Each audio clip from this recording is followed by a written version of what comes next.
Hi there, this is Mr. Ben from the Merrimack Public Library, and welcome back to If You Know You Know Kitchen Survival. This week, since it's been really hot here, I thought we'd go over some tips and tricks for smoothies. We've got a couple of recipes to share with you, so let's get started.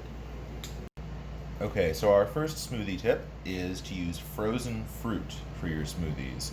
By freezing your fruit ahead of time, you can get all the sort of frostiness and creaminess you get by putting ice in there, but you won't dilute your smoothie as much by putting a bunch of water in.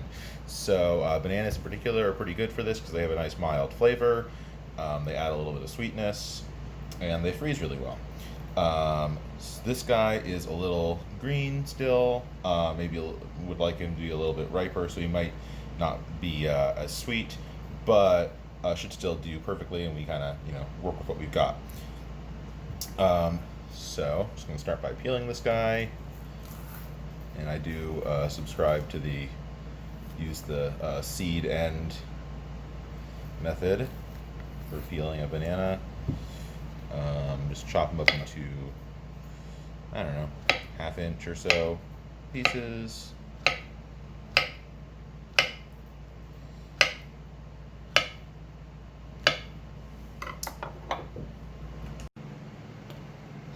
So next, if you want to make like a big batch of frozen bananas to keep some on hand for later smoothie use, you take a baking sheet, line it with some parchment paper, and just throw your banana slices on here. Chopping them up like this just makes it a little easier for your blender. And you can really do this with any fruit you've got. If you've got some fruit that's like about to go bad, just go ahead, chop it up, throw it in the freezer, and use it in your smoothies. So it should take about 2 hours to get your bananas nice and frozen. As you can see, they're nice and firmed up here, which is exactly what we're looking for. And we're going to use these bananas, some frozen strawberries, and some Greek yogurt to make a real simple banana strawberry smoothie. Okay, so the first thing to remember when working with a blender is you really don't want to be sticking your hand in or any tools in here unless it's both off and, just for good measure, also unplugged. So with that out of the way, let's start building our smoothie. I'm going to start with a half cup of milk, or in this case I'm using oat milk. You can use whichever. I'm just a little bit lactose intolerant.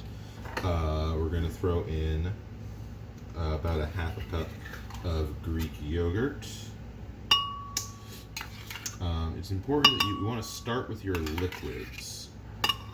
It's easier on the blender's blade to do the liquids at the bottom, and it helps pull down all the solids because it'll let the blade whip up a vortex.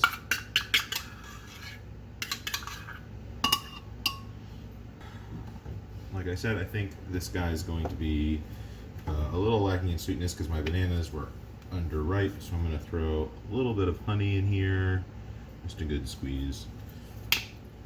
I've got my whole frozen banana.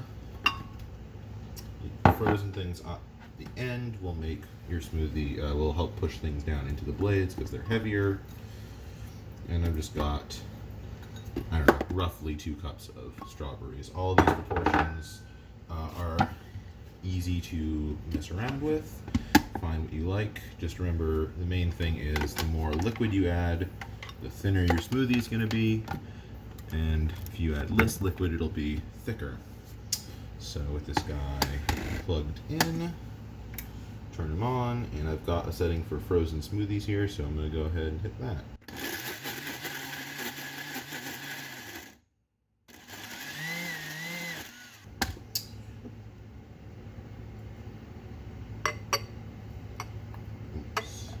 So my smoothie's still looking a little bit thick here, so I'm going to add some oat milk and try to thin it out. So I might even try throwing a little bit more milk in there.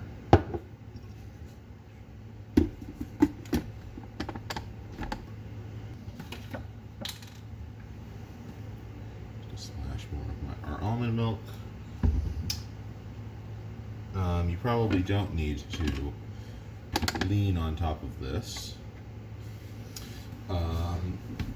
but you definitely do want to make sure you've got the lid on here before blending something, unless you want to risk stuff spraying all over your kitchen.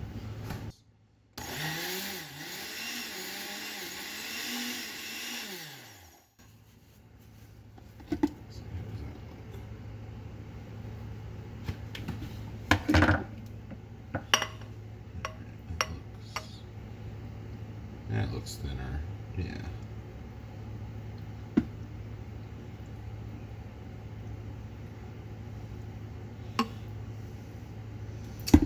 So, there you have it.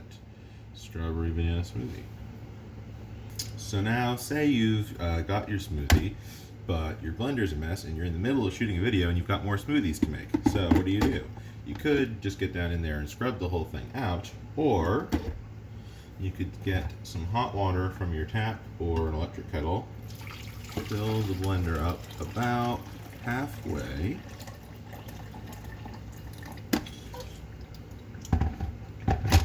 add a drop of dish soap,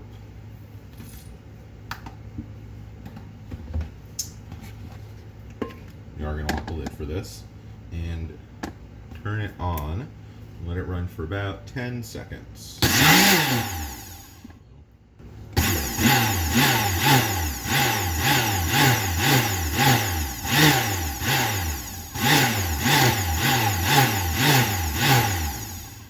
So,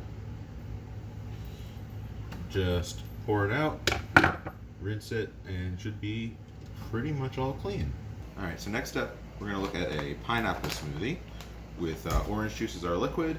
We're going to throw a little ginger in there, and you know that vegetables in smoothies are a big thing right now.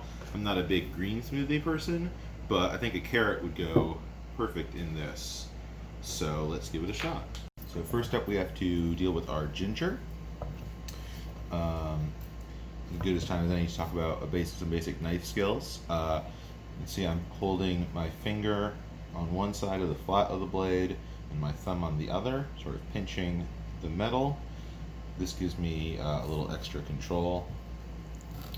And we're going to take about, half inch to an inch worth of ginger. You could peel this with like a vegetable peeler. I actually find that the back of a spoon works pretty well. Just sort of go in there and take the skin off.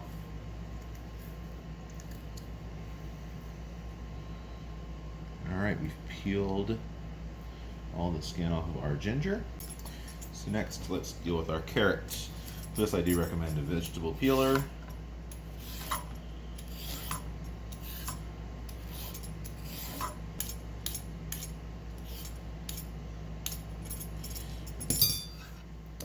And then take off the ends. And since we're going to be chopping this up quite a bit anyway, I don't think we need to make the pieces super small. And we're ready to go. And we are going to want to quickly, roughly chop up this ginger into smaller pieces. Just to make it a little easier for the blender to work.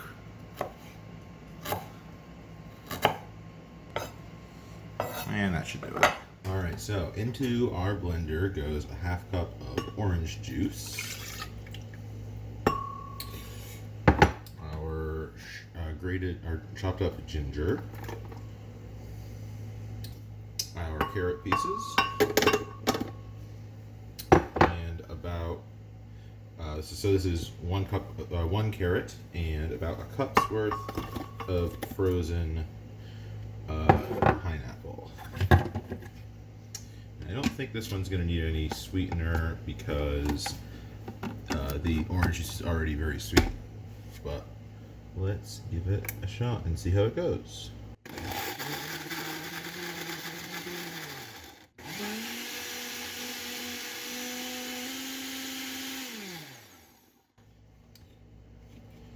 All right, and there we have it, a carrot and pineapple, and ginger smoothie.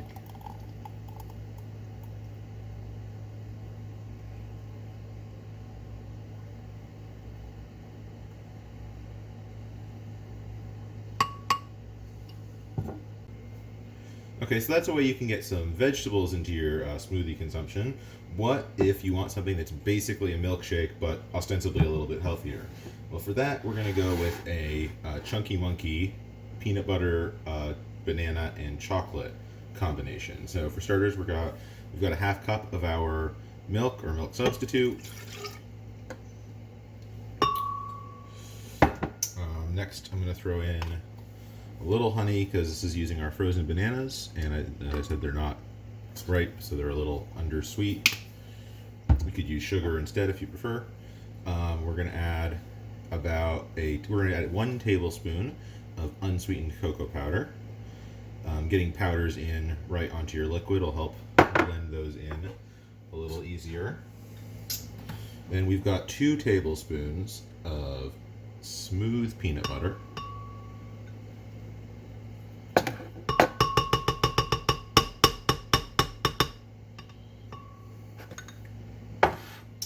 And 1 frozen banana from earlier.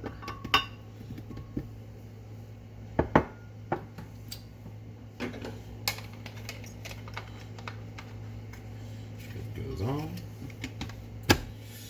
And we blend.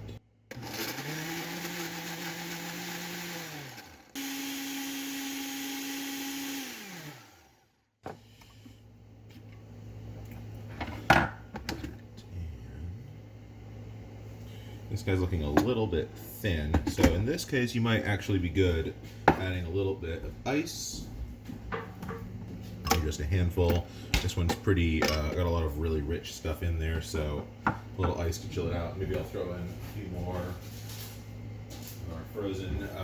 of our frozen banana pieces too, and see if we can thicken this up a little bit.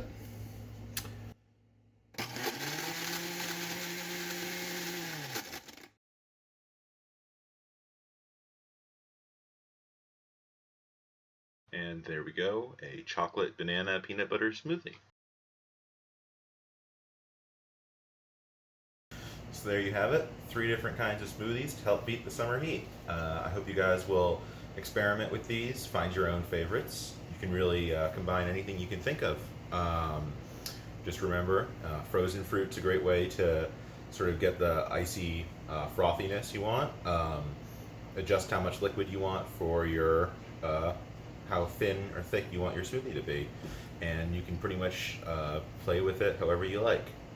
So until next time, I've been Ben from the Merrimack Public Library. Bye.